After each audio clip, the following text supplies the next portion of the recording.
So the challenge that I would like to make to you tonight is to think about whether there are changes to our economic model that you, as business leaders or as policymakers, can imagine, can devise, or can invent to help cure the terrible divisions and mistrust that we now see in both the United Kingdom and the United States, and I would say around the world.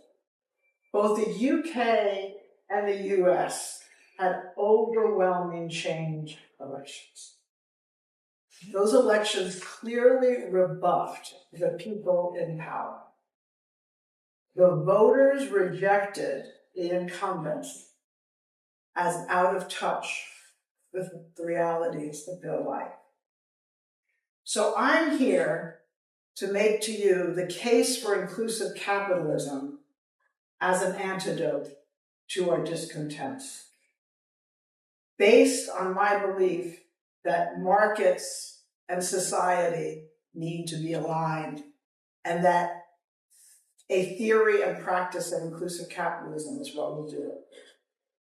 So, as Gishan said, my work on inclusive capitalism started after the financial crisis. In the first conference for inclusive capitalism, I was asked to put together at the Mansion House in the City of London in 2012. And that conference was hosted by the Lord Mayor, and it was headlined by then Prince Charles, President Clinton, Mark Carney, and Christine Lagarde, and business leaders from all over the world came, like Steve Schwarzman and Larry Fink and Ratan Tata. They came because the crisis did shake business up. Business leaders understood that there were deep structural and cultural problems with our economic system, and they wanted to be part of the solution while they were being seen as the problem. It was an exciting beginning, and it led to an important group, including, I must say, you'll see him in that photograph, Roger Ferguson, who's been one of our most important and inspired leaders. But we came together in the Vatican with Pope Francis in 2019 to form the Council for Inclusive Capitalism to organize our work. And the work continues, but while the term inclusive capitalism still is probably considered an oxymoron by most, my hope is that with your help, it will become a redundancy. Because we know that capitalism and the markets are the most powerful drivers of economic growth and prosperity. But we have to take a look at the kind of capitalism that we want for our world, for the world that you are going to create. Very bluntly, I'm asking you to believe we need a root and branch reform of capitalism. So what do I mean by inclusive capitalism? Inclusive capitalism is an investment and management theory that unites us toward a shared goal of a more equitable and sustainable economic system.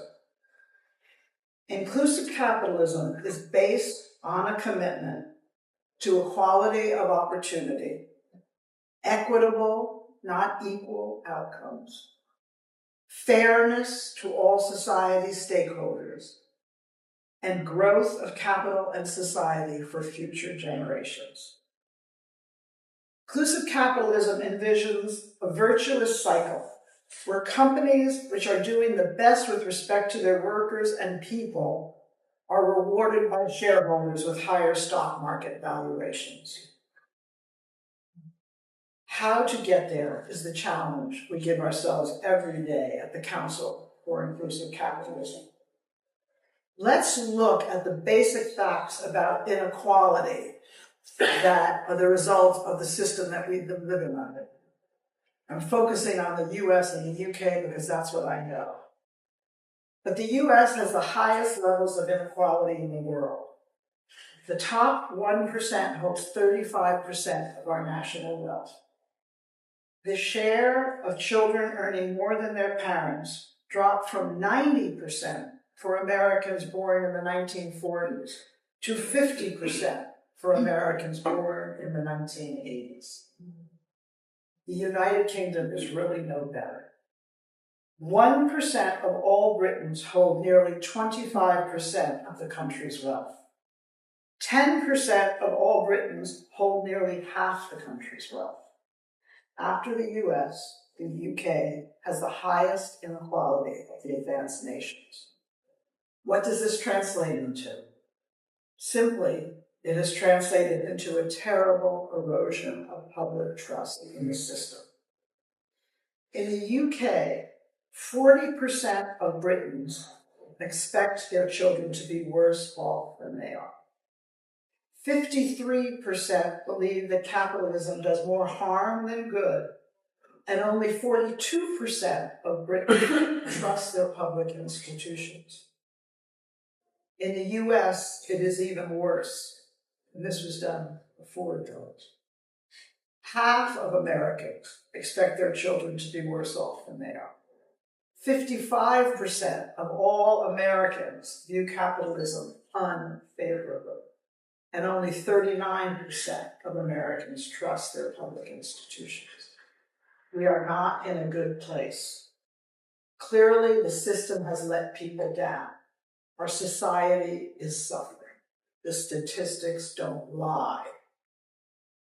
This is not the time or place to discuss politics, but the 2024 landslide election of Donald Trump was greatly impacted by the majority of votes he received from those making less than $50,000 a year and without college education.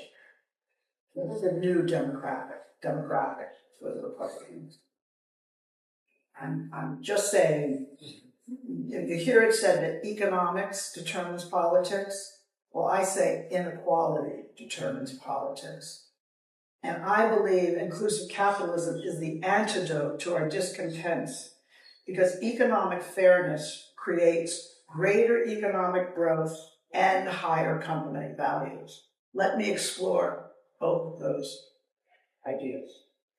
Here is a pamphlet that everyone, all the professors here want, because this is an original 1966 pamphlet of the original inaugural address, Causes of the Slow Rate of Economic Growth of the United Kingdom, by the now famous Nicholas Calder.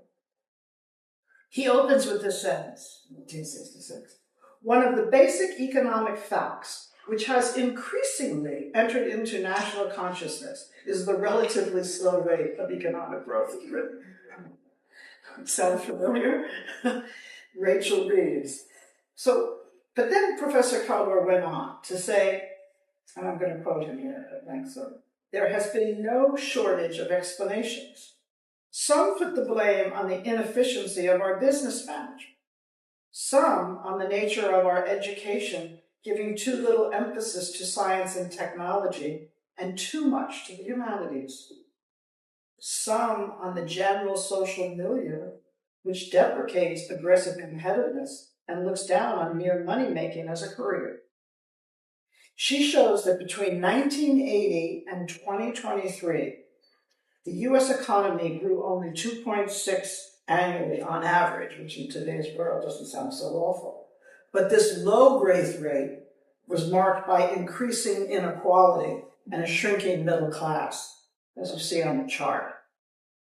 Thomas Piketty and Emmanuel Saez showed that from 1980 to 2014, the average income of the top 1% of Americans increased from $420,000 to $1.3 million, while the bottom half of Americans experienced stagnating incomes during the same period.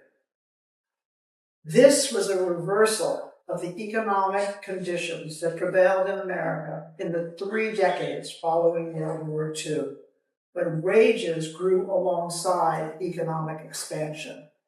The economy then grew 4% annually on average during that 3-decade period when the nation experienced much lower income inequality. Now, of course, there were many reasons for that level of growth, but it is clear that higher levels of overall economic growth do not have to come at the expense of worker well-being. In fact, history shows that economic expansion is more likely with a broader base of prosperity. Now, to shareholder value. Another reason to work toward inclusive capitalism is that there is no dearth of evidence to show that companies which provide competitive compensation and benefits, as well as advancement opportunities for their workers, are more sustainable businesses and create better value for shareholders. This point is demonstrated by the Just 100 index. See on the chart. Which tracks the top 100 public companies in the United States that pay fair and living wages, offer competitive worker benefits, and prioritize upward mobility for the low-wage workers. Since its inception, the Just 100 index has outperformed the Russell 1000 by 44.8%. Similarly, there is an ETF called HAPI that identifies companies with a pro-worker culture, arguing that this drives the success of the economy and ultimately its share value. This ETF has consistently outperformed the S&P 500. I can also give you this, what I call a race to the top, where the companies that are doing the best for their workers and their communities and their customers are the most valuable, which is what we want to show with inclusive capitalism. I'm going to make that point by comparing two great American companies, which you all know, General Electric and Johnson & Johnson. So at General Electric, I'm going back to 1980 again. Jack Welch, the CEO, articulated very clearly that his job was to create shareholder value. And he promised to do it by always achieving his quarterly earnings target, which he did year in and year out. He was celebrated at the time as the greatest CEO in America. Johnson & Johnson had a very different corporate framework. Engraved in granite at its headquarters is the 1950s credo written by Robert Wood Johnson, which you can't quite read. But in it, he says, the purpose of Johnson & Johnson is first, to the doctors and nurses who need our products. Second, to the great workers who produce these products. Third, to the communities that allow us to operate. And fourth, to provide a reasonable return to shareholders.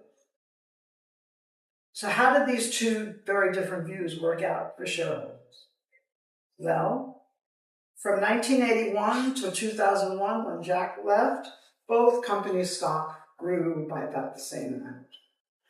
However, look at what happened after 2001. By the end of 2023, J&J had an increase in stock value of 151%, and GE had declined by 78%. After Jack Welch left GE, all the short-term decisions he made in order to achieve his quarterly earning targets caught up with new management, and the shareholders paid the price. I should add that in retirement, Jack Welch wrote a book in which he said that the idea of shareholder primacy is, quote, the dumbest idea in the world. So I do believe that there is a shareholder value and an economic growth argument for inclusive capitalism.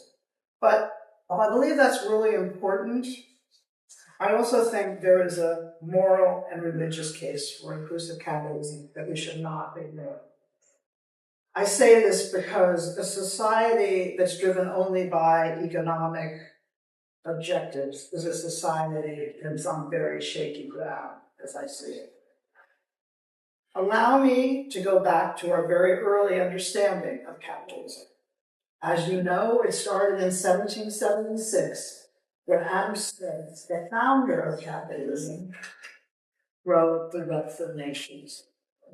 Although he used the term the invisible hand only twice in the book, his work, of course, later became the bedrock of what we call laissez-faire economics.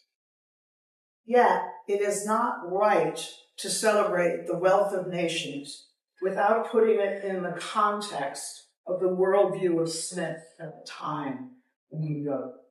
He was a very highly regarded member of the Scottish Enlightenment and a professor of moral philosophy at the University of Glasgow.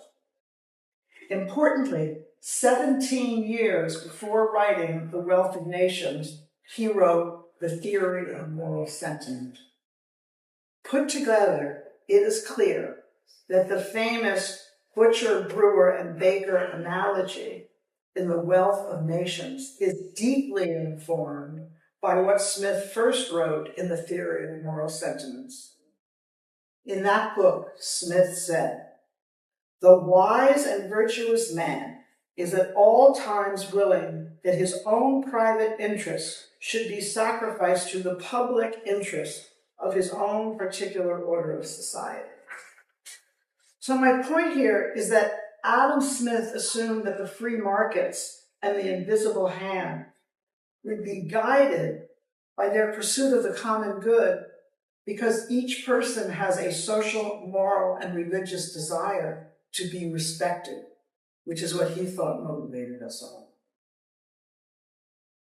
Smith changed the world, and he also greatly influenced developments in America.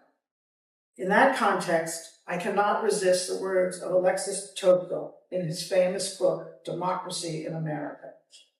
De Tocqueville wrote, quote, "Not until I went to the churches of America and heard her pulpits flame with righteousness did I understand the secret of her genius and power. America is great because she is good. And if America ever ceases to be good, she will cease to be great." Quite a way.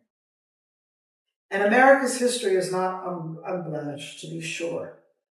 But for years, the nation kept a vision, a hope, that its roots were in a sense of being a nation blessed by God.